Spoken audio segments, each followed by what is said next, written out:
Magandang araw sa ating lahat. Narito ang ating weather update.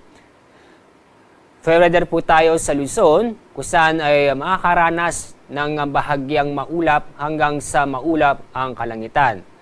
Pero may tsansa pa rin po sa hapon ng gabi ang mga isolated na mga pag-ulan dahil sa thunderstorm. Fair weather din po sa Visayas at sa Mindanao, kung saan makakaranas din ng bahagyang maulap hanggang sa maulap ang kalangitan, maliban lang po sa mga isolated na mga pag-ulan sa bandang hapon o sa gabi.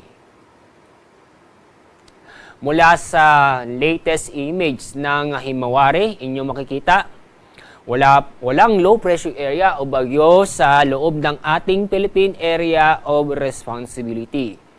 Itong ridge of high pressure area ay nakakapekto o umaabot sa Northern Luzon.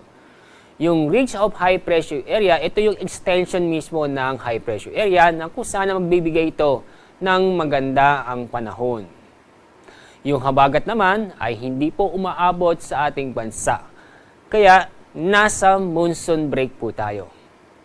Itong ridge of high pressure area ay inaasahan po natin bukas ay patuloy pa rin iiral sa Northern Luzon, samantalang itong habagat ay hindi pa rin aabot sa ating bansa. Kaya bukas, araw ng Biyernes, ang buong bansa ay makakaranas po patuloy din makakaranas ng fair weather kung saan makakaranas ng bahagyang maulap hanggang sa maulap ang kalangitan. Pero asahan pa rin natin ang mga isolated na mga pag-ulan sa hapon o sa gabi. Ang araw sisikat mamaya pong 5:40 ng umaga. Ang araw lulubog sa ganap na 6:25 ng hapon.